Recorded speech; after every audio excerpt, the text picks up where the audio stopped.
and welcome to Hellbent Live. My name is Jesse Doyle. This is Joe Doyle, and we are Hellbent Holler. We do this show every Monday at 7:30. An occasional Tuesday. Sometimes we do it on Tuesday, depending on what's going on.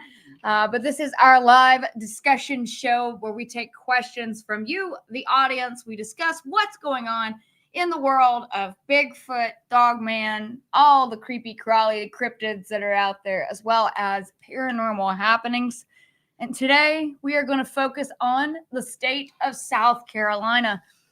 We're also going to discuss some of the cultural fallout that occurs when people have Bigfoot sightings and they report them to the world at large, and it catches on like wildfire. So we're going to go into that a little bit later, but we're going to go ahead and slide into what is going on with our Hellbenders in the chat right now. Everybody, how we doing? Doing good? All right. So Goshawk says his end is buffering. It looks like everything is okay on this end. Let us know if it looks all right and everything is cool, and we will crank along. Sarge says 5x5 on everything. I'm checking the test stream right now. We got Bigfoot Michigan Rob popping into safe. What's up, BMR? How you doing, my man? Yeah, so we are still in the library because everything's done with the. We got the roof repaired. Got the roof repaired, and I want to say something real quick.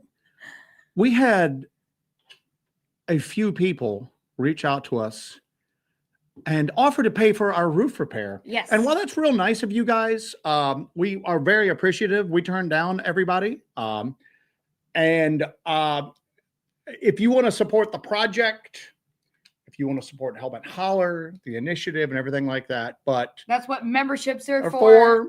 Super chat, stuff like that. But we appreciate the offers. I'm just worried that some of y'all are a little too giving, especially with how skeezy the Bigfoot and paranormal community is sometimes. I don't want to see any of y'all ever getting taken advantage of like that. Yeah. We appreciate the offer, but we got that under control. That's why we work a ton. So yep. But it was very touching to have that happen. But that was very touching. That was very touching. We got a good group of people. You know, I think that a lot of the Hellbenders are, you know, people that like you and I, people who really felt like we didn't fit in the whole Bigfoot world at large. You kind of fit in to where it's like you can find common ground with a lot of people in that world, in the paranormal world, but there's always that little thing that was kind of just like you still felt kind of like an outsider.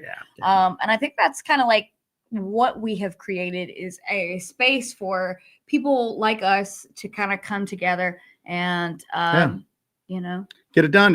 Floors fixed too. We got a few minor repairs, but they picked up the roofing debris today, which is good because we had some rain come into the area. But we are through the giant time drain on us. And even today, like the weather was like a little bit cooler. So investigation season's about ready to kick off in a big way. And this past week, I did drop an extended preview of the Equinox investigation for our members, and everybody just went bananas. They lost their minds. And that will be a publicly available video coming out later on, but we gave the members like a little sneak peek. A little sneak 'em peek 'em. But that should come out hopefully soon. I'll get that wrapped up. I do have some more, actually still have some Morse Mountain, some Uwharrie Morse Mountain stuff that I'm going to be releasing to members this week. So you guys will have that as well. And all of this extra content is a huge thank you to you guys. That's why people join the membership, is to support this project. All the money for the memberships goes to equipment and doing this project and everything. And so we like to put out all this cool extra content for our members. Now, if you are a member and you are not on the Discord, after the show today, we're going to post a link on our community page on YouTube for the members. It's a link to join up with the Discord and join the conversation. Meet up with like-minded people like yourselves, and we formed a really nice community over there. So we'll post a link for that after the show today. And if you are a Hellbender member, you can pop onto that Discord and join the conversation. Curtis Whitaker. Curtis, what do you always say? Curtis, don't hurt us. Curtis, thank you so much, my friend. Every Monday Every Monday, Curtis. You're a gem. You're a gem of a human beings. And then West Virginia Bigfoot Project. We had a few people. Jonathan, thank you so much for that. Our buddy Nathan from the Quantum Show. Thank you so much. 5x5 today. All right. And then our buddy Kurt. Thank you, Kurt. Thanks, Kurt. Bro. Man, that just right at the beginning of the show means that you guys have faith in us that this is not going to suck tonight. Well, I got bad news for you. Well, do we have news for you? And then West Virginia Bigfoot Project rejoined our memberships as well. Thank you so much. We appreciate it. But not as much weird stuff going on. Yeah, I felt like last week's show was Apocalypse How, and it felt like we were kind of I was worried we kind of went into a black pill kind of state for a little bit there because we were a little worried about all of this stuff happening, all of this crazy. Was there ever an update with the South American alien blob that the man grew? We're talking about what we discussed last week, which was a TikTok channel. Is it a channel? A TikTok account? The TikTok. This guy was posting that a meteorite had fallen down in his area. He's in Panama. And he went and got a part of it. And it was like a silvery looking potato. It looked like a potato painted silver. And that's what people told him. That's a potato painted silver, man. And then he took a file and filed on it. It was metallic. But where he filed on it, and you could hear it scraping, it was like a hard surface that he was scraping on it. It made little gouges. Could it have been a lead cast potato? A lead cast potato, yes. Where those gouges were. Do you know how hard it is to do the show with just these random ass? Was it a lead cast potato? I'm just trying to be a man of the people here, the ombudsman. I'm just trying to be here to throw out these ideas. So where he scraped it with his file, later on, he claimed that it started growing these like weird fibrous materials, like a biological material. And eventually, and it was moving, and eventually it detached from the supposed meteorite and was moving. And he claimed that he was just handling it willy-nilly, and then he claimed later on that it was turning his fingers black. I keep having to say supposedly because we don't know whether it's real or not. He would bring his phone near it to film it, and he would supposedly experience electronic interference. Okay. And then eventually it grew very big. He put it in a safe, and then the metal of the safe started to corrode where it was touching it. And then eventually he basically said, I don't want to deal with this anymore. So he supposedly took it to a nearby water reservoir and released it. And it was swimming around. The best place to honestly release your... Couple things about this. Was it fake? Probably fake. But the things that we really thought was important about it was this. A couple of things. In the past, I've always said you can't trust anything like on TikTok. You can't trust a 9-second video with no context to it. Mm-hmm. What happened before, what happened after, who is it, what were the circumstances of this? Whenever you see these little clips just presented from a trail camera in Oklahoma, it's fake. Generally, it's fake. This one was a little different, and this one made me think, going, you know what, we can't discount everything we see on these platforms, because if a guy in the middle of South America, let's just suspend our disbelief for a moment and just as a thought experiment, say that actually happened. How would it play out any differently than it played out? He's going to go, I'm going to put this on TikTok. If we catch really good Class A footage of Bigfoot, right, we're putting it on YouTube. Of course, yes. But you also have contextual clues. You had contextual stuff with him. You had context with him. So what I'm saying is it made me really rethink the viability of TikTok for it. And I'm just going, I think TikTok's kind of silly, but for a lot of people, that's the avenue that they would choose to share something like that. So regardless of how I feel about it, it's how the person, the experiencer or the witness, how they feel about it. And if they feel that TikTok is the best avenue, that's what they're going to put it on. Right. Okay? So that made me think a lot about this. And then other people were going, well, the government would have come down on him like a ton of bricks. And I'm going, A, it's in Panama. Yeah, the US government probably monitors stuff like that. But here's the deal. That's going to get lost in all of the AI fakes on TikTok. If there are 100 government agents and their job is to scour social media looking for real footage of UFOs, the paranormal, cryptids, Bigfoot, any of that stuff, well, their job's cut out for them. Right. There's thousands of clips probably going up every day from all over the world, and 99.999% of them are fake. They still got to wade through all of them. So when people were going, the government would have come down on them like a ton of bricks. And I'm going, no, the government probably thought, like most people did, that this is on TikTok, it's fake, which is pretty good camouflage when you think about it. It's a pretty good way to kind of put stuff out there. So if you want to put out there the real information or real groundbreaking stuff, you'll disseminate it to the populace. Of course, most of the population is going to think it's fake, but you can still get it disseminated without getting shut down. So the government did release a statement. Basically, and to be honest with you, when I read the statement, I was going, you guys did yourselves more harm than I think you really thought you were going to do. Nathan says that Mr. Panama disappeared. The man himself disappeared. So I have no clue. We've been dealing with the roof. I don't know what all is. He's certainly not on our roof. So that's he is not on our roof. So that's what we've definitely discovered.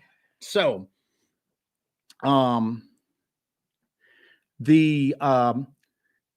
the government released an official notice basically saying this is all fake, nothing to see here. And by the way, the area that he supposedly released the alien creature in is off limits, and anybody going there will be arrested. And I'm going, if this was fake, you need a better spokesperson or person who drafts these things, because quite honestly, I read it and went, I'm not convinced it's real, but I'm more convinced it's real than I was before I read this government statement. Yeah. You know what I'm saying? They could have just gone something, but instead of just going, nothing to see here, move along. And by the way, if you come looking for this thing, we will arrest you. So I don't know. I still think it's very, the jury is still out for me as far as what happened with that. Because quite honestly, I've heard so much of people saying it's fake, it's fake, it's fake. He's a grifter, although his TikTok account's not monetized. He has nothing to gain from this other than just like maybe if this does remind practical me, joke, maybe. So this does remind me of the young man with the Las Vegas incident where the aliens were seen in the backyard, and he filmed it and he put that up. He wasn't monetized at all, and he put a video out giving his statement. What was his name? Angel? That was his name. What was his name? Which one now? Oh, yeah. The guy in Las Vegas. Yeah. So he actually released one video on YouTube. He may have released two. And it had like hundreds of thousands of views within the course of a day. And he stuck by his story, but then they disappeared from the public eye for some reason. And if it was a hoax, well, and he was just doing it for money, well, he had the opportunity to make a lot of money off of YouTube right there if he'd kept it up. Right. There is still to this day, every time people say something that this was a hoax and this was fake, again, I'm not saying it's real or it's not real, but somebody is saying that it's real and they're providing some sort of evidence that it's real. So if somebody is claiming that it's fake, then you need to provide evidence that it's fake, not just your opinion on it. You know what I'm saying? So, but then again, I'm still of the mind that the Miami Mall, remember that Miami alien thing that happened? I don't think that happened. I don't know, but that still has not been debunked well enough for me to completely write it off at this point. A lot of weirdness around that too. Not today is concerned. You're going to be falling down into the TikTok rabbit hole and start using Gen Z slang on a regular basis. I had to actually start a TikTok account up just to watch that guy's videos. So, they've got you now. They've got me now. So no cap. For real. Bristol's got an idea. Take a file to the rock. Yes. And see what happens. So no harm shall come to my rock. Larry Sharp, my man, member for how long? 21 months. Larry Sharp, one of the OGs. We appreciate it. Happy Monday and prayers for everybody. A couple kind of good with the chat here. Bonnie Blue McGee, Bonnie Blue McGee, Joe and Jesse. Are y'all going to be hunting Bigfoot folks have been seeing near Expedition Bigfoot? Cherry Log is looking like a hotspot. I think one of our OG friends here has been kind of quietly digging into a couple of these sightings. We are considering looking into it. I saw that there was some more sightings out there. I think Joe's mentioned it before with the Expedition Bigfoot Museum out there. It's kind of you kind of have a discussion about a chicken or an egg kind of thing. Is it bringing attention to it, or is it making people more aware of it? The area where we're talking about right now is where the Expedition Bigfoot Museum, it has nothing to do with the show. It's the museum was around before the show. Yeah, and it's a really well done museum. We go there every time we pass through. Every time we go there, we make sure to pass through there. Because that is also the location of the Bigfoot turd. The Bigfoot turd. Yes. Anyway, so that area, once the Bigfoot Museum was like up and running, there was an increase of reported Bigfoot sightings in that area. And people have a couple of different theories on that. They say that, well, people have Bigfoot on the brain now because of it. And these are a lot of misidentifications of black bears, outright hoax reports, everything like that. Other people are going, well, no, now people feel more comfortable in reporting what they're seeing. And quite honestly, they have an avenue to report them because the museum itself takes reports. So there's an easier way for people who have sightings now to report locally at that point. And other people say that, well, no, it's because there's a paranormal aspect to it. And that the museum there's more mental energy and attention paid to the Bigfoot subject. And that is what is causing an increase in Bigfoot sightings. Right. Just whether you want to call that like an egregore, like a creature that is created by multiple people's thoughts and intention. People say that might be an actual aspect of it. But Bonnie's right. The area has blown up in Bigfoot reports recently, and it's right down the road from us. So you may see, wink, wink, you may see something from us in the near future into that area. That whole portion of North Georgia is it's as more people are moving there, because that's a destination area now. North Georgia. We actually went through LJ. Where were we coming back from? We were coming back from somewhere, and we had to drive through LJ. And I was like, let's drive through there and maybe get a bite to eat there. And, on our way home from wherever we were coming from, we drove through LJ, and it was packed. I mean, insanely packed with people. Like a lot of these Southern Appalachian mountain towns, they went from sleepy little towns to just completely overrun. A lot of my family, I'm from Haywood County, North Carolina, and the kind of main town there is Waynesville. And it used to be very small and very kind of isolated, and now it's like a mountain town destination. And that's happened to a lot of these places. Yeah, you have to wonder if maybe that development in these areas, the population has exploded as well. Maybe that contributes to these sightings, as well as you have more people in these areas driving these back roads, these mountain roads. So you have more opportunity for these people to have these sightings. Yeah. And in addition to that, you have more construction going on that could possibly lead to a reduction in available environment and territory for these things to be in. Well, the thing you always run into is that we always talk about it is a couple of things for a Bigfoot sighting. To make it public, you need a Bigfoot to be sighted. You need somebody to cite it. Thank you, Chris Jackson, the Rock Throne. The Rock Throne. Thank you, Chris. I put that up. That's awesome. So you need a Bigfoot to be seen, somebody to see it, somebody to report it to, and then for that person who takes the report to make that publicly available. And it's weird because I honestly think I don't pay as much attention to like Bigfoot reporting aggregation as I used to. Right. Just because I think such a small percentage of actual sightings make their way into the public eye. And that kind of statistically, it's almost irrelevant at that point. Right. Think how many people just in the public events we've done, how many people that we've talked to. We've probably at this point talked to thousands of people. Yeah. who have had Bigfoot sightings, experiences, encounters. I maybe think of like 3 off the top of my head that made an official report on it, that maybe made its way online at that point. There's just not a lot of people that do that. Some of that too, the BFRO reporting mechanism was the only game in town for so long. Now there's a lot of other outlets that you can report to. There's independent Facebook groups, there's independent mapping projects, there's the BFRO, there are several other databases you can kind of report to, and everybody's so fractioned when it comes to these online groups and everything as well, that there is no comprehensive aggregator of that. And I think a lot of people kind of got turned off by the BFRO after a while because of the omission of some reports. Well, everybody knows details of some reports that people were giving them. But I think now it seems like the BFRO and people involved in it are more open to some of these stranger details that are in some of these reports. Yeah, but there was a period there that it seems like they almost just wrote them off. Pretty common knowledge in the Bigfoot research world that the weirder stuff didn't really make its way publicly, because again, people are worried about excluding scientific disapproval.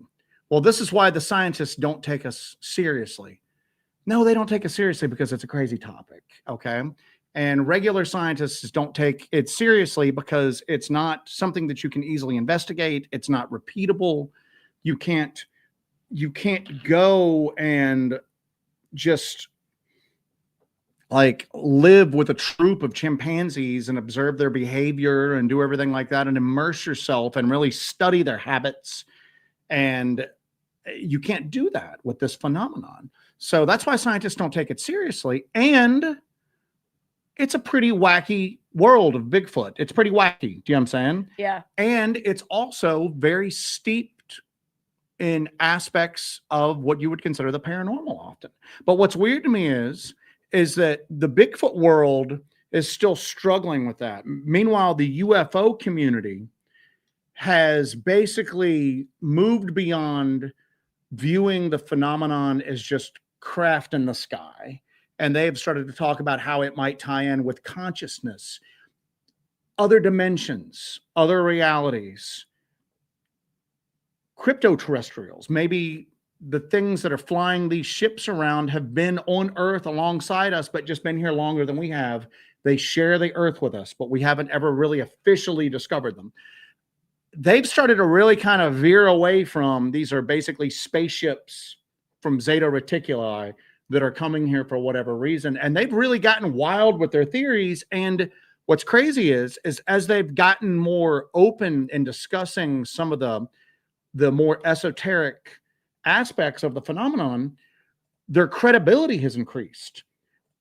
It's once it really got weird, now you're seeing world-class scientists get involved with it. Now you're seeing congressional hearings with it, because guess what? They stopped viewing the UFO phenomenon through a filter.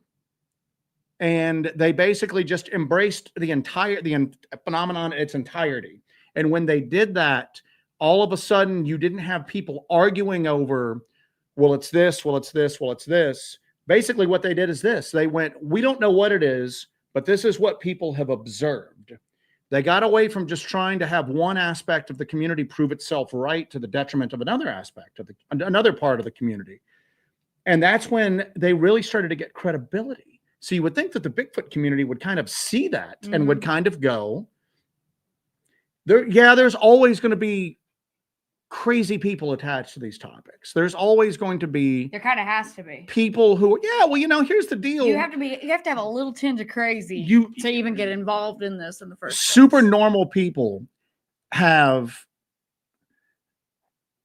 extraordinary experiences and they never talk about it. There are people out there probably right now that have had the craziest Bigfoot experiences, UFO experiences, whatever, and they'll never speak about it publicly. They won't even speak to it about their friends, their families, anything like that. And basically, it's such a delicate topic to even discuss. in the world of psychology, the psychological and psychiatric treatment communities used to really not understand child abuse the way that they understand it nowadays. Right. Because people wouldn't talk about it. So therefore, they never really had a firm grip on how widespread it was, how pervasive it was, the damage that it did to people, because people wouldn't talk about it. Okay. It's like a hidden subject that basically it never gets the full attention that it deserves because people don't want to talk about it. And it's like that with everything. But again, the UFO community has done a really good job. The people that are at the forefront have really done a good job of going, once we get more, then we'll figure out who's right about this. Then we'll figure out, let's just acknowledge that there's something there and then look into it. And then all the answers will be apparent. You know what I'm saying? And I think the Bigfoot community could learn something from that. Let's stop worrying about the fact that, well, scientists aren't going to take us seriously. Scientists don't take us seriously unless they're already interested in the Bigfoot topic. And that's all there is to it. And quite honestly, if you see the behavior of the community sometimes, would you really expect them to do anything differently? Because the community is so quick to turn on each other often. When I say community, there's no real Bigfoot community. There's nothing cohesive. There's hundreds of small groups, factions. Small factions that are just all united because they're all into something that could be loosely called Bigfoot. You know? That's like when, if somebody does one of these weird public statements, we're like, I would like to address the community. Maybe the 100 people that you interact with? Yeah, I mean. Bob Olson, thank you, sir. Bob Olson, we appreciate you. Bob Olson, thank you. HGMC said, I've never understood researchers who believe a witness saw an 8-foot-tall bipedal ape, but won't believe the same witness when they report glowing orbs, poltergeist activity, etc. Because they go, well, that's ridiculous. And I counter with this, and I go, quite honestly, right now, as far as scientific pedigree, all the different little fields of the weird, there's more people with recognized scientific pedigree who risk their reputations and speak publicly about the UFO phenomenon, which includes glowing orbs, which is far weirder than almost anything that comes along Bigfoot related. Okay, so they don't have a problem with accepting that this might be something that occurs beyond our scientific understanding. But yet somebody who is going to put forward a very written in stone opinion on something that none of us can prove one way or the other. Okay. And here's the deal. We've experienced balls of light in areas that supposedly have Bigfoot activity. We've experienced equipment malfunction. We've experienced all sorts of weird stuff. Okay. I may or may not have seen something cloak one night, and then you had a very bizarre reaction and a very bizarre series of fallout where you completely blocked it from your mind. Compartmentalized from that and didn't even think about it until we were back in that same area. One night I saw what looked like two balls of light that were spaced about what you would expect a set of eyes to be spaced apart. And I thought I saw an outline of a figure, but I could see through it. And I'm standing there and it really freaked me out. I can't remember what video that was in. I don't ever remember what. And then it really affected me at the time. And then I just blocked it out. I never thought about it again until we were back in that area. And as I'm walking through that same spot, I stop and I go, wait, why did I forget about that? And what the hell am I doing back here right now? I never wanted to come back here again. You almost started hyperventilating. It was weird. Well, it was a very physical reaction. How did something like that? And I'm not saying that something erased your memories. No, I think it was so weird that I tucked it away really deep. You disassociated. I disassociated with it. I don't want to think about it. Anytime somebody experiences any kind of mental trauma or physical trauma, even, they will just disassociate completely and just lock it away completely. And that was a very subtle experience. I can't be positive my eyes weren't playing tricks on me. But we're out there looking for Bigfoot in an area where Bigfoot has been reported. And I think I see that. I can't dismiss it, but I can't accept it 100% either. I didn't come back going, oh, one of them cloaked in front of me. I don't know what happened. I think I saw something weird. And even that was so bizarre that I wanted to just push it away, not think about it anymore. But my thing is this, is that those claims that most people have in relation to Bigfoot are so mundane compared to some of the UAP encounters and UFO encounters that world-class scientists are going, I don't understand this, but obviously something's going on here and we need to look into it further. Right. And I think that if the Bigfoot community would ever just go, that seems impossible to me, but we probably should look into it a little bit further. The whole idea of Bigfoot sounds impossible to most of the population. Okay. You've already to make that step into what most people consider laughable, impossible, crazy. Mm-hmm. So why not just go, all right, well, I've already taken the plunge. There's obviously something going on here that doesn't conform with consensus reality, doesn't conform with what most people have been taught is real. And quite honestly, most people, there's a few people that just have an abiding interest in the topic and they're willing to like kind of entertain it. But most people don't feel that way until they've had their own experience. Okay. So a lot of these like diehard skeptics, well, I can't say a lot of them. Some of these diehard skeptics are just one experience away from like actually embracing the phenomenon at that point. And that just, I don't know, that just kind of to a certain degree, there's this like shroud of like just dismissive like discussion that comes along with this that I think really shoots the Bigfoot community shoots itself in the foot. All of the Bigfoot communities, you know, the umbrella community really shoots itself in the foot. Mm-hmm. Okay. Yeah. I hear stories every day that I just go, I don't believe that happened. I just don't believe that happened. Okay. Everybody has their own criteria for stuff like that. Okay. I struggle with the fact sometimes that people would, I don't like talking about stuff we don't get on camera. Right. Because when people say, I don't believe it, I go, why would you believe it? We didn't get it on camera. That's why we had such difficulty kind of approaching the dark, black, lanky figures that we both saw multiple occasions. Yeah, we didn't get them on camera. LDL. So if people don't believe it, go right ahead. We didn't get it on camera. You have every right in the world not to believe it. That's fine. Believe it. Yeah. But so I struggle sometimes with people who have very, very elaborate repeating encounters and activity that they want so very much for everybody to believe them, but then they've done nothing to prove it. Like if we were walking, we discussed this one time. Let's say you and I are out walking one night and a freaking Bigfoot jumps out in front of a tree and both of our cameras cut off. Uh-huh. And it talks to us and it goes, haha, I know you're looking for us. Well, we're here, but you're, and just talked to us and told us stuff. This is what we are. Tell us the secrets of the universe. Yeah, tell us the secrets of the Bigfoot. And then it disappears and our cameras cut back on.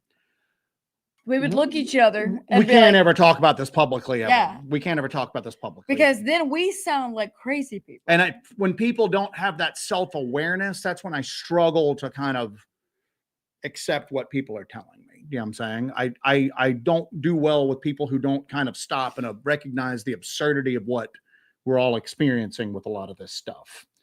If you don't ever stop and just go, am I crazy? Is this really happening? Am I crazy?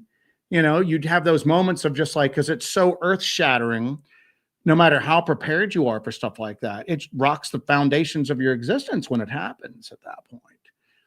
And then that's just how you feel personally. But then if you don't go. Boo Berry said we need to ask if Nessie is real when that happens. What do you know about this? Is Nessie? I guess Nessie's a lake monster, not a sea monster. But tell me about the devilfish. Cool Crow Productions. Thank you so much there. We appreciate you. I've got a lot of stuff marked from the past. We kind of wrap on this, but that's just your own personal stuff that you have to deal with you and have this encounter. Then when you try to go public with it, again, like I said, if we came forward going, guys, you're not going to believe it. We were out Saturday night. Some of you guys will believe us because I think we built a certain level of credibility. But if that happened, I don't think we would ever talk about it publicly because I would expect people to just go, that's BS. You guys talk about how you have all these cameras and there always does. And then you're just saying they just happen to cut off. Loser? So you would have that pushback from like the population that's, and I hope that we've cultivated that pushback in you as well. yeah, well, here's the deal. The only reason we talk about those figures that we saw on the LBL as much is because people came up with a possible like connection, and then people to were folklore. And then we brought it up again only because we found that sketch that looked like what we saw. Yeah. So, but that was people talking about seeing the same thing. Mhm. So I'm still kind of monitoring that to see if that's like Yeah. like something that's like an overarching phenomenon that people are experiencing. So, because that's kind of interesting. That might be like one of those things that kind of happen that people start to experience. Mhm. My blog, Sunny11, get with Tom Franklin from the Eye of Jupiter podcast. No, that's north of us is the university. There's a university in North Carolina that's doing that DNA study. We have secondhand connections to some of the people that are doing that. I don't know if I haven't paid attention to it in a while. I don't know if he's still currently taking. He's basically taking. Are you talking about Darby Orcutt? Yeah, Darby Orcutt. He's taking like. Now this might not be related to that. I don't know because might be another one. This might be something else. This might be something totally different. But yeah, Dr. Orcutt is north of us in North Carolina. So. And I got some more stuff on there if you want to pop on that. Not today, goes. I recently had a reunion with some tenured friends, biologist, physicist, particle theorist, quantum tech mechanic. 80% of the night was cryptids, UAPs, and simulation theory. That's the thing, is that a lot of people, of course, like when you get into like, the quantum realm, people that study that, you need a certain mental flexibility to be able to look into that. And people like that are very interested in it, but it's very weird that like self-appointed Bigfoot experts will tell you, and I guess that's what I don't like. I don't like self-appointed hall monitors. I like just present finger waggers, gatekeepers. People will make their own decision whether it's ridiculous or not. And I don't need thought police. Okay. Right. I'll look at something because I'll be honest with you, there's some flesh and blood encounters that I don't believe in the Bigfoot community. But again, like I said, it's a lot of people that are, and even, somebody who has talked about encounters, they are apprehensive. Like Reverend PC here, he mentions, I still have sightings that I've never told anyone about. I'd be put in a white coat in my own padded room. Even if you're somebody who has had things that you've talked about in the past, there's still that huge stigma. But anyway, my buddy Okie, thank you so much, Okie. We appreciate you, my friend. We appreciate you. But Rick Skinner again says, Hellbent Holler, would you write a book about what Bigfoot told you? Here's the deal. I might call it. I would start to really kind of. It would have like one of these titles, like Wisdom of the Seven Ages or something like that. But it's that lack of reflection. I understand if you had like and I'm not talking about this. We've heard some really crazy, really believable witness encounters and they'll never speak about it publicly. Would you like to go on camera? Absolutely not. Yeah. But generally it's something where they walk away going, a lot of times they're telling us this because they want to be reaffirmed that they're not going crazy. Right. They have the self-awareness and the self-reflection. It's the people that Bigfoot's shown up at their house every day for years, doing this, and this. They're making it pancakes. Has imparted all of this knowledge to them. They are the Bigfoot's emissary, to the world. They are the chosen one. Have you ever thought about trying to take footage of them or take pictures of them? No, that's disrespectful. And you don't see how maybe that makes even somebody interested in the topic, such as myself, maybe doubt your story, because again, if that was happening to me, I would have a lot of self-doubt going, people are not going to believe this. I don't know if I believe this, and it's happening to me, damn it. So, and I think it's good to draw that distinction between if you have an experience and you don't get it on film or whatever, it's not that we don't believe you. No. You need to draw that distinction with that, because I think a lot of people are misinterpreting what you. No, I'm saying people that claim that they have daily contact with Bigfoots at will, know where they live, everything like that. They know everything about them, but they can't really do anything to back it up other than their word. Right. It's real hard to, especially with like a fleeting encounter, you're almost guaranteed not to get footage on it. You're almost guaranteed not to get footage on it. We're out there with cameras rolling, ready to go, and sometimes stuff happens too quick for us to get it. That's not the thing that I'm talking about. I'm talking about the Bigfoot experts who need to control the narrative, and they know what's going on, and there's never anything really to back that up. But here's the deal: make your own decision. Here's the deal. Pork Chop Express on here. PCX. Thank you, sir. I'm not saying I can't believe multiple fantastic things, but I am resistant to trying to introduce other fantastic claims that have not been proven yet to try to explain another fantastic claim. Example, Bigfoot is an alien. But here's the deal. PCX, I will challenge that, my man. You're challenged. That is your personal bias going there. That, to me, where I'm at now with a lot of this stuff is people are going, don't use an unknown to explain another unknown. Well, what if another unknown is the answer? We can't disqualify that just because we are. Who's to say all of these things are totally compartmentalized and totally separate? If you don't know anything about them, how do you know that they're separate? And guess what? They might be. There might be not just one weird thing going on. There might be an infinite amount of like bizarre things happening in our reality. But my thing is this, is that it's an unknown. We don't know the answer. So I don't know whether the answer is a known or another unknown. To me, it gets to the point where I struggle with this all the time. I struggle with the fact that I go, if it's just a flesh and blood, biological, it's a smart animal. I just really struggle with how it's stayed officially hidden for so long. And I mean, people can trot out different conspiracy theories and the government's doing that. And I'm just going, the forests are wide open, man. We live in the South. Somebody would have bagged one. You know what I'm saying? And well, the government comes and takes the bodies. Man, it's an awful lot of like manpower and resources. U.S. is a big place. I struggle with that.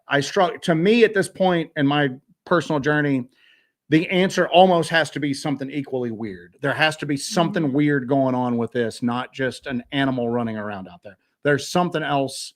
Maybe it's something. I don't think it's an alien. I don't think they're coming down in craft, but they could be coming from somewhere else. You could have those like window areas like John Keel always talked about. Yeah.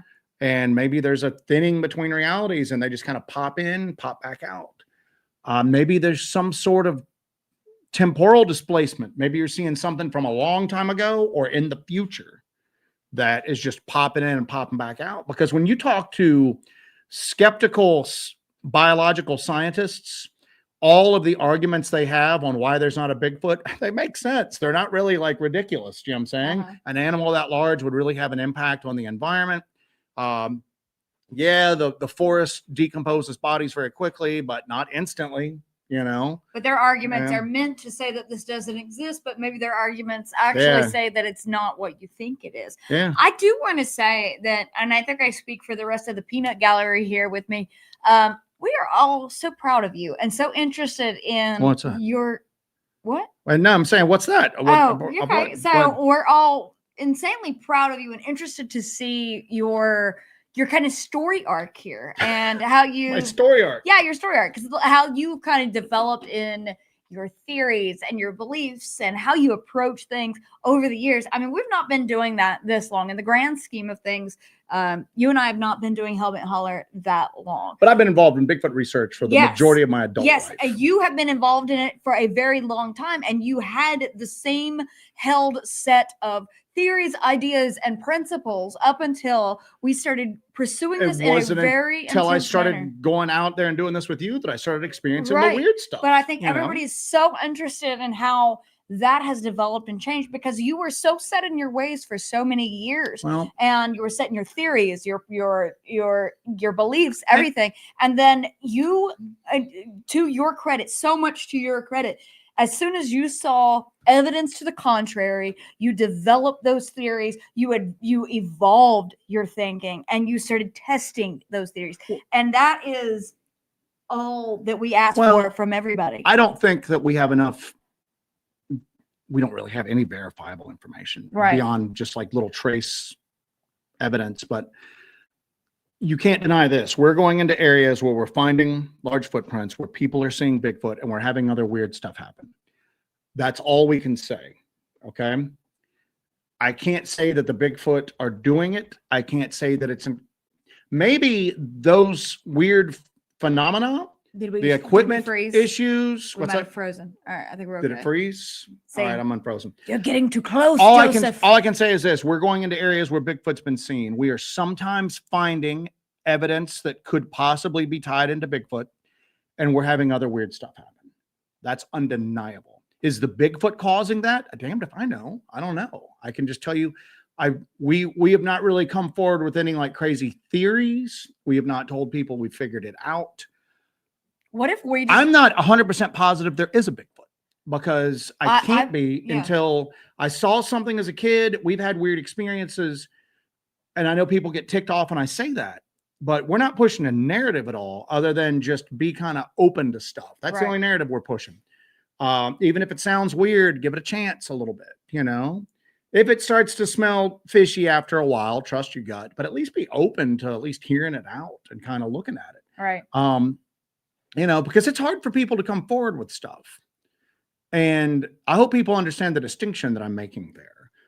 I'm not talking about like somebody's grandmother who had an up close sighting in her, you know, her vegetable garden out back, and it looked at her and she looked at it and it's eating her apples and then it just runs off into the woods. How would she have evidence of that? She wouldn't be able to get film of that. She wouldn't be able to take photographs of that. You're ridiculous for thinking that she would. Now, if she starts saying that they have been living in close proximity to her for 50 years and talk to her on a daily basis, you got to realize then you'd have something at that point. But it's that portion of it that kind of ties in with the show topic we went a little overly long on, like Bigfoot in South Carolina. Right. One of the things we've really been focusing on lately is the cultural aspect of Bigfoot, and not the belief in the, oh, by the way, could you thank for that? Thank you. W. Leonard Athos. Thank you both for your efforts and contribution to this most important subject matter. Thank you, sir. So, everybody says that you're doing a really great job. I just want you to know that everybody is very proud of you. Well, there's another big one here. This is the most important one. So you just hang on. Hold on. Okay. If I can find it, because I've lost it. I thought I marked it. Oh, anyway, it was Rick. He said that you're the King Peanut. I got it right here. Joe is King Peanut. There you go. Rick, glad to hear you're doing better, buddy. Glad to hear that you are doing well, but we've been focusing on like the cultural aspect of like Bigfoot, and not the when you hear cultural aspect of Bigfoot, not what you normally think of, not the folklore and the stories and the tales that are passed down with Bigfoot, but culturally, how does a particular community interact with like the subject and the belief in the Bigfoot phenomenon and the fallout from a sighting within their community. So we're talking about the Bigfoot sighting in Newberry, South Carolina, which happened in November of 2024. And we've talked about that on the show a few times. And we're also doing a public appeal right now that if anybody has had a sighting or a Bigfoot experience in and around that Newberry, Sumter National Forest area, get in touch with us. Please get in touch with us.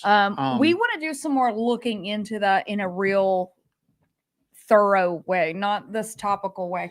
So let's sort of go back to the sighting that occurred. So November 2024, a police officer is hunting. He's near a power line, and he basically has a daytime up close sighting with a Bigfoot. He reports it to the BFRO, and it's a slow news day. It enters the national news cycle. You know, sometimes it's just like the Newswire folks will just randomly pick a story, like a human interest story of the day. And, you know, Timmy fell down a well. Sometimes that happens and nobody hears about it. Sometimes it becomes a national, like, you know, obsession. Well, the Newberry Bigfoot sighting went viral, and it really went nationwide. And there were repercussions to that, like we've talked about in the past.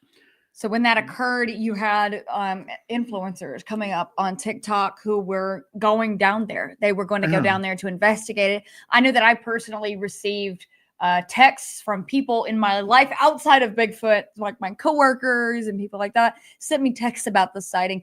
People would come into where I work and tell me about the sighting. Are you going to go investigate that? Because it just hit the internet. And it just spread like wildfire.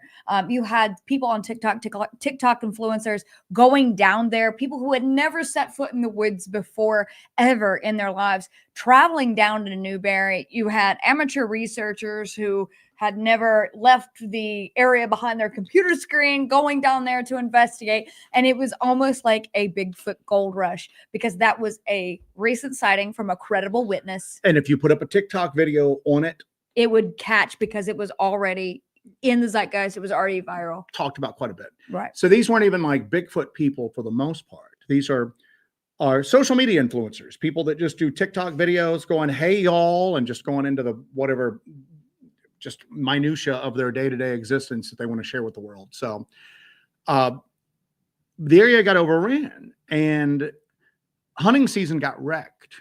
That part of the South, hunting's a big deal. People spend a fair amount of coin to go hunting, and all of a sudden their hunting areas are overran with people not wearing blaze orange. There's no hunter safety. There's no respect for their hunters and whatnot. And it's something we always try to practice. Like even when we're in the LBL during like hunting season, we've tried to go into some areas before and we've seen that people were in there hunting and we just don't go. We don't go. I'm not ruining some dude's hunt, you know. We'll go later when there's nobody. I'm not taking a shot there. Yeah, and I don't want to take a shot to the chest either. That's of even more importance. That's probably my big one. I thought he was a turkey, but so they'd be right if they're talking about you. So they we always come back to this after that.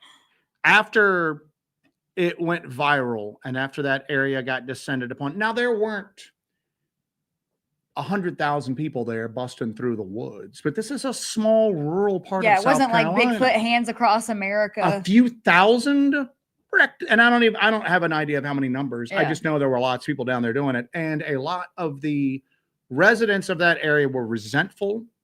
And I can tell you right now, if anybody down there ever has another Bigfoot sighting and they're talking to their friends and family and neighbors about reporting it publicly, no, you didn't. They're going to get shut the hell down like with a quickness. Yeah, that's okay. So part of the reason why we want to take a look into that area is because we're familiar with the culture of the Southern Appalachian region and of the South. And one of the things that we've really been looking at is how the unique culture of this part of the country intertwines itself with the Bigfoot phenomenon and how it's very tied into not just people who believe about it, but just the peculiarities of the American South. How there's already that existing culture of silence. Not wanting to talk to people from in around there. Right. In some areas that's lessened by more people moving here. And in other areas that's been magnified by more people moving here. I think your favorite example is is Eric Rudolph. That is your favorite example of this culture of silence that is just completely instilled in this population. Domestic terrorist Eric Rudolph stayed hidden for years in the mountains of Western North Carolina. With $1 million. $1 million bounty on his head. FBI's public enemy number one and the full weight of the United States government trying to catch him. And they didn't catch him until he gave himself up. He got tired of it and he gave himself up. I believe it was 7 years. I can't remember how much was it, 7 to 9 years off the top of my head. I can look. It was, and and that's where you have to have that moral flexibility. He was captured in 2003. So he was a part of the 1996 Olympic Park bombing. So, and then that's the other thing where you flip flop on it. And that's why I guess I find the Bigfoot phenomenon so fascinating. And that's why we're involved in it, is because everything I said before about, well, somebody would shoot one. Well, Eric Rudolph got away, and that's just a man. And he got away until he turned himself in. So what if you're And there's also not a $1 million bounty on Bigfoot. Bigfoot now, and you don't. Bigfoot's not public enemy number one with the full weight. So then I go back to that, going, maybe, I don't know. That's the thing, is that if you're honest with yourself and you look at the Bigfoot phenomenon in its totality, it doesn't make sense. It doesn't make sense. It's confusing. I don't know what the hell's going on. But anyway, I digress. Part of the reason why Eric Rudolph was able to stay hidden is the culture of the area that he was hiding in. They distrust authority. They distrust outsiders. There was $1 million bounty, which is life-changing money to anyone, especially someone who's living in a hard-scrabble part of the country like Western North Carolina was at that point. And yet they still didn't turn him in, even if they had knowledge of him. There was a story one time where someone later admitted to giving him food. Okay. And that later on they found 5 $100 bills, like under their windshield wiper or something like that. That basically Eric Rudolph had some cash on him and would repay the generosity. And so that culture of this part of the country lends itself to things staying hidden. And the other thing that we are very interested in is that other parts of, I don't want to bounce back and forth and say the Southern Appalachians and the Southern, let's just say Southern culture. Okay. Right. This part of the South. When I say Southern culture, I'm talking about our immediate region of the South. Is that regardless of what you think Bigfoot is, people around here view it through a paranormal lens oftentimes. Especially people that have deep generational ties to this region. They don't view it as like an animal. They view it as almost a spiritual phenomenon. And that carries baggage with it as well. Right. Because regardless of your personal spiritual beliefs, a lot of times it's bad luck to talk about these things. You're inviting their attention. You're inviting it to return. A lot of people don't see Bigfoot encounters as being this wondrous thing. It's something to be avoided. Also, you have to think too that you have more people coming into this area that are more secular minded, that treat any kind of tradition, folklore, or religion as something to be mocked and ridiculed. Yeah, exactly. And all that's done is that's had thank you there, Joseph Cannon. We appreciate you. Thank you. Having this influx of outsiders has not done anything to lessen the stigma. The stigma, it's magnified it, if nothing else. We've seen people become, with an influx of people from up north and out west as they come into this area, we've seen Southern people become more Southern as a result of it. Things that maybe they were drifting away from, traditions, beliefs, and whatnot. It's like they're going back to almost out of spite because they feel it's slipping away from them. So you've really seen that magnify. And so I didn't know about this. This is just a pause here. Pork Chop mentioned they still haven't found Bradford Bishop that disappeared into the Great Smoky Mountain National Park too. I didn't know about Bradford Bishop. Did you? No, I don't know who that is. He was a former United States Foreign Service officer who has been a fugitive from justice since killing his wife and children. How long has he been out on the run for? We're gonna look here. I mean, I'm seeing an aged photo of him. So yeah, in 1976. Yeah. So, but what you're seeing is that you're seeing these, and we focus on it because we're from here, and we. It's not just something we're reading, it's the culture that we both grew up in. And that what I was alluding to earlier is it doesn't really matter what anyone believes individually about Bigfoot. It matters the lens that the witness or the experiencer, how they view the phenomenon through. Right. So you may have a Bigfoot researcher who is just strictly flesh and blood, they're apes in the woods, Well, the witness that he's dealing with may have had an encounter that could be viewed through that lens. It's just flesh and blood, but that's not how they view it, because they're coming from the perspective that this is a booger. This is a supernatural woods devil that, you know, I'd wish I'd never ran into. This carries bad luck. Janet Walmsley says, my grand would say, if you talk about things like that, you draw them to you. Janet is from West Virginia. Yeah, that's exactly. Oh, yeah, definitely in West Virginia. And it's all of these cultural peculiarities. When you line them up with the Bigfoot phenomenon, it all of a sudden complicates the kind of quest for answers with it at that point. HGMC says, lived in North Carolina all my life. As a kid, the grown-ups would sometimes discuss haints and woolly boogers in kind of hushed tones. My grandmother, actually, I'm from Western North Carolina, and my grandmother would call them woolly boogers as well. Yeah. So, you know, it's not just boogers. And boogers, and well, we always joke, boogers obviously has humorous connotations. It's basically from the same Scots-Irish root as bogey, boogeyman. And that tells you everything you need to know about how many people in the South, especially in the mountainous regions, view the Bigfoot phenomenon. They're using a word that's taken from boogeyman. This isn't like a guardian of the forest. And we talked about that during our presentation. In the Pacific Northwest, Bigfoot is almost like an environmental ambassador.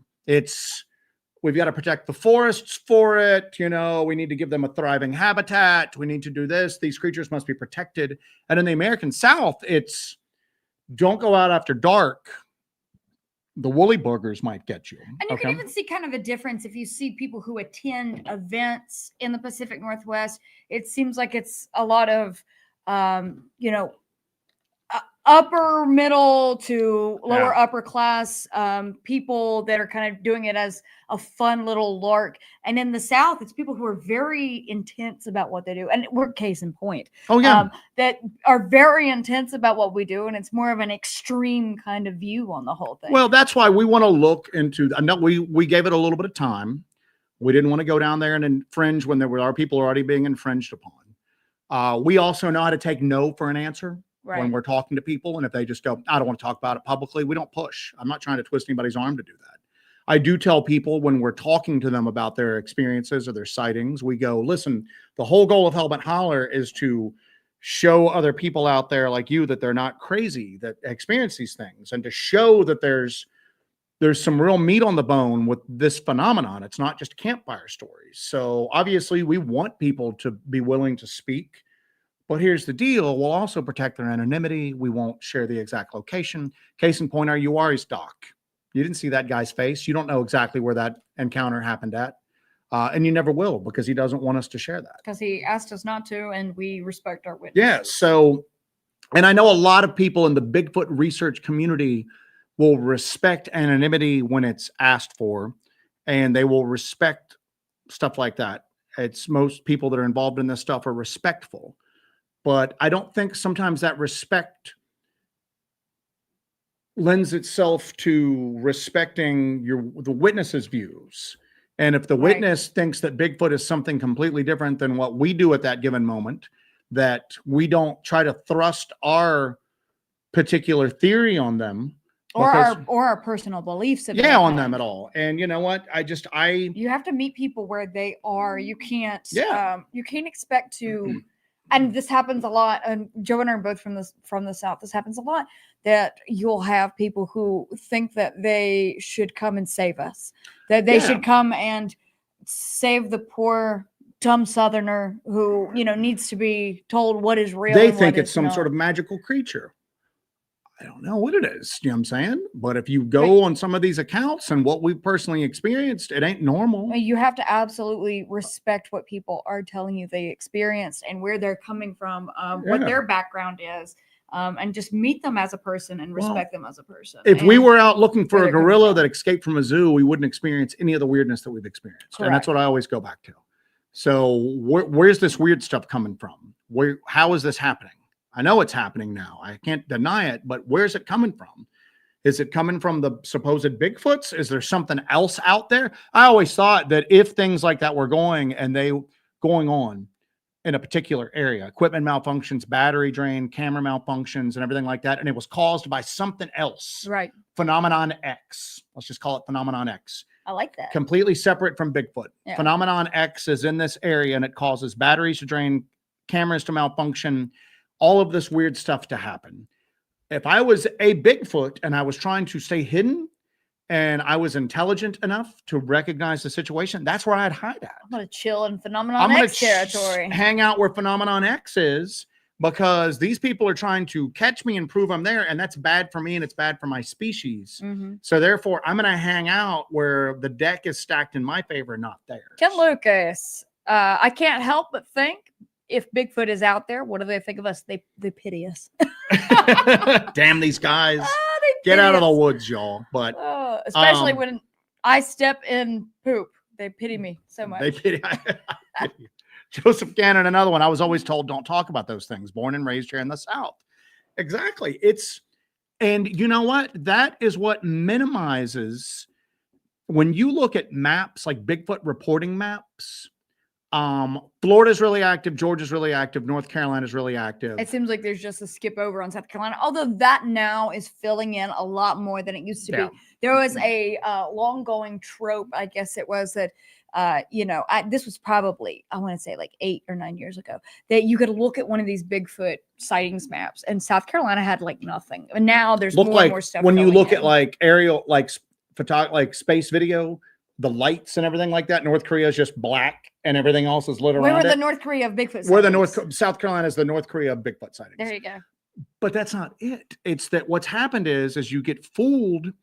It's corrupted data, because people aren't making reports here. They weren't making reports before, and in certain areas, they're definitely not making reports after the Newberry sighting went viral. Right. But and then people look at the lack of reports and they equate that with lack of activity.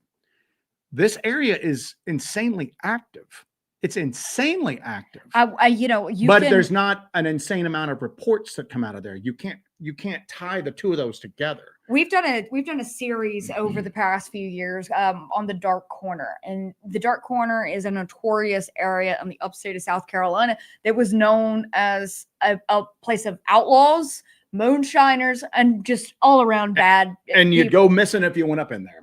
And that's what that area was known for, that you don't go up in there. It was a place where criminals could hide, moonshiners could go, and they could get up to no good. The criminals that would rob banks would go into those mountains and hide. There is something about that. There is something about that. Secrets go into these hollers and they don't come out. And if you're talking to them about Bigfoot, what else are you talking to them about? You know? And now you got some people coming up here looking for Bigfoot. What else are they going to stumble across that they shouldn't be stumbling across? Nowadays, you could say something like, a marijuana grow or something like that instead of moonshining. But that still carries through to this day. There are still people who hide out in those areas that get up to no good. We run into that kind of element up there. Moonshining's not really something I worry about, but the mobile meth labs, grow operations, stuff like that. And it's weird because often another thing in this area as well, this region, meth and marijuana. This area has a rich tradition, like a rich oral tradition of passing along stories and folklore. And that is, obviously this area, this region, didn't have the best education, didn't have the best living standards for a long period of time. And quite honestly, in a lot of areas, it still doesn't. But that basically fostered a really rich oral tradition, passing stories down, gathering around the fire and telling stories, talking about experiences. And in some areas, that proclivity towards an oral tradition kind of precludes it from an official reporting mechanism, if that makes sense. Right. You're more likely to talk to your friends on the porch about it than to get on a computer and go file a report somewhere. And also that sort of acts like a filter process within itself. Say you're sitting around a campfire, you're sitting on a porch, and you're telling somebody about what happened, and then they just start laughing at you. They make fun of you. You're shutting down. You're done. You're never going to go beyond that conversation. Oh, yeah, exactly. Depending on who you're speaking to it about, and that just shuts you down for the future. And then the fact that a lot of these reports are anecdotal, they never really, because of the fact that Bigfoot encounters are viewed through like a very supernatural lens in this region, a lot of the like Bigfoot report clearinghouses wouldn't take those reports. Right. And so now they're lost forever. They're lost forever. They're just told to whoever's going to listen to this person verbally recount what happened. And what happens is that data fragmentation, it never gets into a centralized, consistent mode of reporting. And therefore, it's just fragmented. So there's all these little pieces out here that nobody ever puts together because it's not on an official list with an official organization on a website. Right. And therefore, and it never will be, because again, it's the fact that. And if you're basing if something only has merit if it's involved in a faulty system, then where are you starting from? Well, then what happens is, and again, somebody said this earlier, that becoming more Southern out of spite's the most Southern thing they've ever heard. I marked that because that was one of my favorite comments of the night. But that's true. Yes. And I'll tell you this right now, is that people will lean into that. Oh, absolutely. And we call it Appalachian gatekeeping. Okay. Appalachian gatekeeping. You know that you're going to be looked at with spite has gotten me through everything. Like the toughest times of my life, when I've been down, beaten into the dirt, I will climb back up. Get you going. Spite. But the Southern Appalachian, that's our Southern nature. It's like this Appalachian gatekeeping. It gets to the point where you're pushed away to the point where you start to pull away. Does that make sense? Yeah. And now you don't want to share anything. Okay.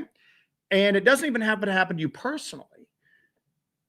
You could know of someone who's had a bad experience with trying to tell somebody from the outside about a Bigfoot report. And then now that becomes just written in stone. You don't talk to people from the outside about Bigfoot reports. You only talk to people around through here. And that stretches back since this area since the Native Americans that lived here first ran into the Europeans, and then since the Scots, Irish, and the German communities kind of settled here, they instantly kind of adopted that distrust of outsiders. And that's part of the reason we want to look into this Newberry thing, is that we're not outsiders from down here. And we respect the culture. And if somebody wants to tell me something, I'll listen to it. If somebody goes, I don't want to talk about it, I'm going to go, not a problem at all. You have a good day. I'll be effing off now. I'll be getting the hell out of here now. I do have one from Turdog here. Our Turdog. Our Turdog, yeah. In the Uwaris, were there any cemeteries? This is off topic, but I'm gonna hit it because it's for the dog boy. In the Uwaris, were there any cemeteries for the minor settlers? And would you consider doing an Estes there? We might be returning to the Uwaris at some point. And I would like to do some more different stuff. We're definitely going to explore more avenues in terms of what's going on with Bigfoot out there, because we barely scratched the surface on that. But there's so much more to the Uwaris other than Bigfoot. There's so many more other locations that I want to check out and maybe explore. If you guys are interested in that facet of the Uwaris, let us know, because we'll be going back up there at some point in time. And I would like to, even if I just do it as a members thing, because I know that the members like all the spooky dooky paranormal stuff more than the general audience does from us. Even if you guys just want that kind of stuff, I would like to do that and explore that and do some contact experiments in the Uwaris, because it's a weird and wacky place. All right. Back to it, Joseph. I didn't see this with Suji. That's exactly why I emailed you guys that link. We have been remiss for email dealing with like the home repair stuff. So we'll have to go through that. The phenomenon manifests in mysterious ways. Well, you know, what happens though is that this culture of silence, like I was talking about, a lot of it's spite driven. So it's not accidental. It's almost like a type of armor that this region kind of puts on. It's very much a defense mechanism. It's out of spite. They're not going to talk. They've had bad experiences trying to talk to people that are not from their particular area. And sometimes it's extremely localized. Sometimes you can be from that county, but you're just from the wrong part of that county. Right. And they don't want to talk to you. So it's just, so we get into this with like the South. The Bigfoot phenomenon in the South is that, you know, I think people apply the wrong framework to a lot of this stuff. Well, why aren't there more reports? Why isn't there clear trail cam footage? Why isn't there this from the South? Why isn't there this from the South? You're applying the wrong framework. yeah, if we were looking for a gorilla that got out of the zoo, that we could look for that stuff. But what you need to be listening for are those hate stories, Right. are those ghost stories. Many people in the chat have mentioned this before, so go ahead. One of the real interesting things that I kind of came about is that those of you from the South know what hate blue is. It's a particular shade of blue that you paint the ceiling of your porch, and it's supposed to push hates back because they think that they're under the daylight sky, and then they're not supposed to be out there in the daylight. So they stay away from your doors. They stay off your porch, stay away from your doors. A lot of the early reports that were anecdotal that made their way into like just various like accounts of the region throughout history, those hates were things that came out of the woods and would walk around the house at night and beat on the walls and sometimes get on the roof and look in the windows and scream from, you know, the woods next to the home at night. And they're calling them hates in the book. Mm-hmm. But if you were just to replace hate with the word Bigfoot, it wouldn't look out of place in any collection of like Bigfoot accounts at that point. There's also accounts of witches, what they would refer to as witches emerging from the woods, and they would be covered in thick black hair all over their body, but they would refer to them as witches. Oh yeah, yeah. And the fact that people down here as well, like we've kind of alluded to, people sometimes view the phenomenon as evil. It's witch, it's devils, it's this, it's that. It's Bigfoot by another name, but they view it as evil, and they don't want to talk about it. If you come from that position, you also tend to believe in that. You speak it into existence. Mm-hmm. And I think that's one of the things that the modern Bigfoot like investigation like effort has really lost, is that it doesn't matter what you believe in. Right. In this region, folklore is not a separate subject from Bigfoot. It's kind of the key that unlocks everything for it, at least in this region. And you have to understand that somebody might be telling a ghost story, but if you start to pay attention to what that ghost is doing in the story, and you go, well, they're calling it a ghost, but damn, that's accepted Bigfoot behavior right there at this point.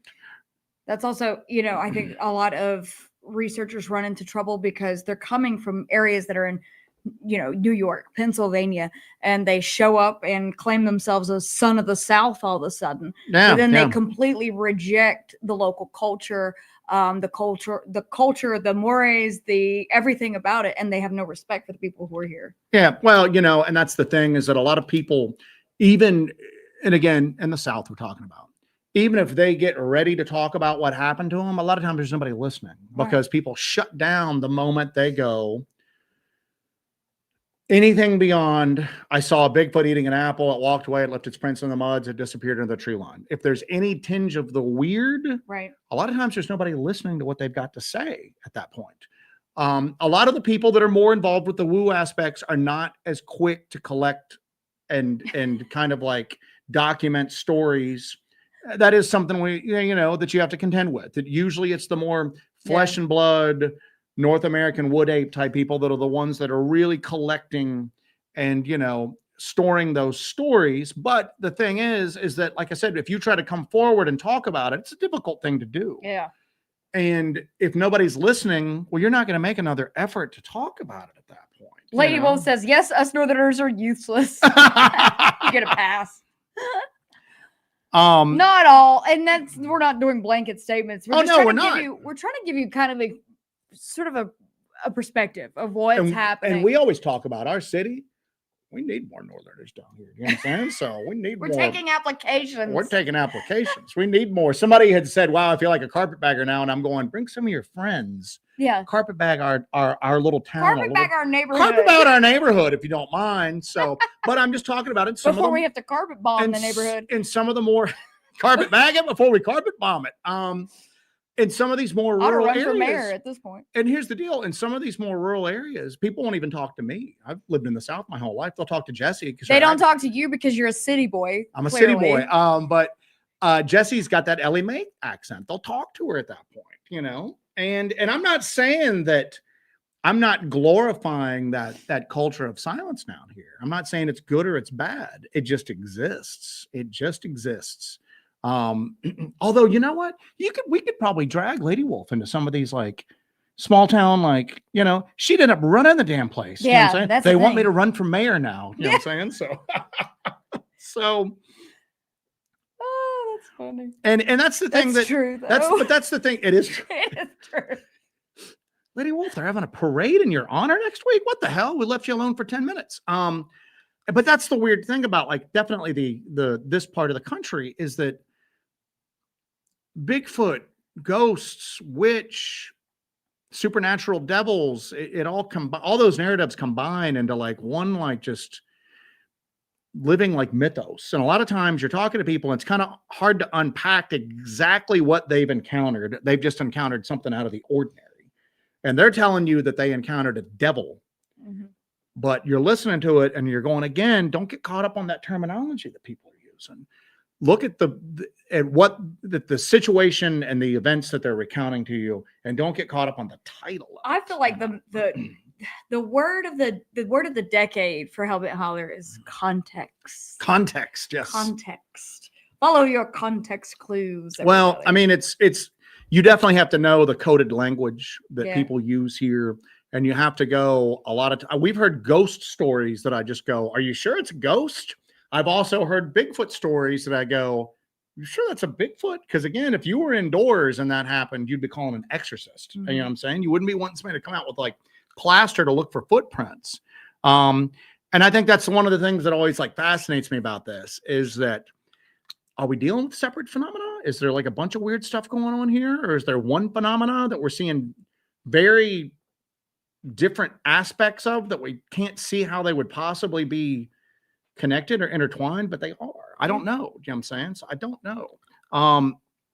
But they, and a lot of times too, we've noticed as well that people will tell stories in ways are designed to minimize the ridicule that they might get, because they probably told it before, and they've market tested it with the people that are closest to them, and it didn't go very well. Well, the other thing too is then when they go to discuss it with complete strangers, they've already got that mask on. They've already got those filters on.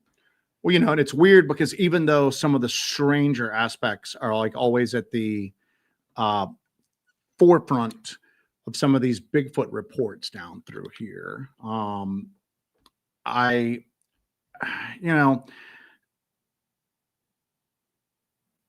they don't romanticize it to the degree that you see in other parts of the country.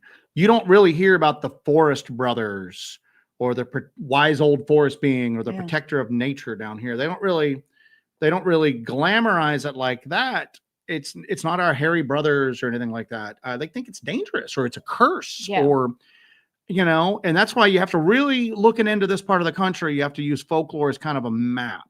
You know what I'm saying? It at least gives you a foundation, a basis to work from. And know where you're coming from. So, and again, what we're kind of uniquely positioned to kind of understand a lot of that. So we're really going to kind of, in the next few months, really kind of look into that part of the country some more. We're going to look into that portion of North Carolina, North Georgia that everybody's been talking about, around the LJ area and everything like that. Because I think we're pretty qualified to go in, and if somebody wants to talk about an undiscovered monkey that they saw, I'll listen to them. Right. If somebody wants to talk about a wood devil that they saw, I'll talk to them. There for I'll listen to it. I'm down for it, man. I'm down for it. So devil monkeys alike. Anything you got, man. Anything you got. We're gonna have to wrap up in a minute. We're wrapping up in a minute. So anyway, we want to reiterate. If you it's our call to action. It's what they call it. It's a call to action. If you have had anything around the Sumter National Forest in South Carolina, Newberry County, Union County, anything like that, or know of anybody that has, please reach out to us.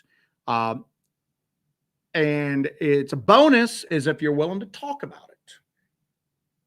Any degree of anonymity that you want. Because I want the real story. I want the full story. Yeah, exactly. And I want everything. I want to know culturally what happened around that, when that incident occurred, what was the fallout, what was the local perspective. But I'd like to know more about the encounter itself, or if anybody else has had any encounters near there. I want to kind of round this out and kind of fill in the gaps in this picture. Carolina Gold said a while ago, I lived near a traffic circle on the Lexington, Saluda, Newberry lines for 17 years before moving back to Anderson. I had a few encounters while mushroom hunting, but I have no other explanation. Reach out. Please, Carolina Gold. Reach out. Reach out to us. Give us a little email there. It's down there. It's hellbentholler@gmail.com. I'd like to hear. I'd like to hear about it. I'd like to chat with you about it. Yeah. So, we are in the upstate, so. And Cynthia's talking about a 2024 map of South Carolina counties with numbers of Bigfoot reported show only 2 reported in Newberry County. Lee County was first with 8 reported at the time. That is so statistically minor compared to what is probably going on out there. Right. That's why I don't pay a lot of attention to There's maps actually a famous encounter in our history, not famous worldwide, but famous within the Hellbent Holler world. There's a famous encounter that we investigated down near that way that we're going to actually kind of explore a little further. Yeah. So there is a lot more out there. And I know that encounter was never reported to any sort of aggregate or database or anything like that. That report was never given to anyone else. So that's probably one of many. And I saw this earlier. Jerry's still on the chat, I think. My email's acting up. I wanted to say thanks. Absolutely love the shirts. Yeah, Jerry. Jerry, thanks for your... Jerry sent the coolest package ever. Jerry sent us that analog camera and some cool blades and all that we're going to put to use out in the field. So we appreciate you, buddy. We appreciate you. And let's see what else we got. I'm going to go down here to the bottom, kind of catch up on stuff, and then we're going to wrap this up, folks. Good chat tonight. I wish I could have seen more of it. There's a lot of bologna talk right now about fried bologna. Listen, I'll eat a raw bologna slice. I don't care. You got to have American cheese and mustard regardless. Okay? White bread. But I'm also a Vienna sausage eater, so I can't really say much. Our buddy Dead End Yard Hunt was in there. Happy spooky season, everyone. Hey, Dead End. It is Dead End Yard Hunt's time of the year, boy. It is Dead End Yard Hunt's time of the year. And we're going to be putting together, we'll hopefully in the next few weeks be moving to the studio. The floor is done. Some stuff's got to get done to finish it up in there. Yeah, we'll be in here. We'll be moving over there. We're going to be doing triple duty, regular jobs, Hellbent Holler, and then getting that set up. That's going to be awesome. I'm excited about it. Yeah. Brian Wigful. Brian. Hope you're doing well. Thanks for all the good thoughts for your mom. Absolutely. Love you both. And then hope your mom's doing well. And then our buddy Whiskey with Cryptids popped in. What's up, Whiskey with Cryptids? Hope you're doing well, my man. Favorite researchers. So I have your little postcard on our refrigerator. I just want you to know. It's yes. We have started up a little thing of inspirational little messages and letters that we've gotten from people. Got a real good letter recently that I really needed. So. Absolutely. Stormy wants to know, what is The Rock's Halloween outfit? I'm going to tell you something right now. I don't know where the hell The Rock's at. I do. Oh, you do? Okay. When the roof leak and the ceiling coming down and the floor damage started, we had to get everything out of the studio. We had to get everything out, and I just went, I don't know where The Rock's at. What if it's like disappeared from the house? It's not. Okay. But what if it has? But it hasn't. But what if it did? It didn't. But what if, Jesse? What if? See, Jesse, that's your problem. You can't open your mind to the possibility of a disappearing rock, damn it. So nope, it's huge. It's still here. All right. We are going guys. to wrap this this up. Again, let's put it back out there. If you had an experience in that area we talked about, down near Sumter, reach out to us. Reach out. The email lines are open. Yep. So put something about South Carolina, Sasquatch, or Bigfoot in the subject too. Yeah, so we'll be able to find it. So anyway, we are aside from threats from the Forest Service. Wrapping this up. All right, guys. Yeah, we're gonna wrap it up. Now we're talking about deviled ham. Oh my gosh. Pork chop, yes. I have a can of deviled ham that I'm about to get into now that you're mentioning it. Deviled ham and crackers, yes. Lady Wolf, our homie, thank you so much, Lady Wolf. Much love back to you. And we appreciate it, everybody. We are wrapping up. All right, guys. Thank you for joining us for another episode of Hellbent Live. Actually, I like the set. I hate that we're gonna have to put this to bed and go back to the studio, but I'm gonna redo the studio set to where it looks pretty cool because this is pretty cool. It was our old set was pretty boring with just the sign back there. Yeah, we need I do want to tell you up. something. Earlier, they were saying that the skull behind us, because I put the human looks like it's flipping off. That was Bristol. Yeah, that is. All right, guys, we're gonna wrap this up. Thank you for joining us for Hellbent Live. You guys are awesome. Remember, shoot us an email if you have any experience in that area of South Carolina. We want to hear about it. We definitely want to hear about it. So shoot us an email. You guys be careful. Keep an eye out. Keep your notifications on. I'm going to probably release some unreleased URI stuff for members this week. So I will get some of that out to you guys with the quickness. Love y'all.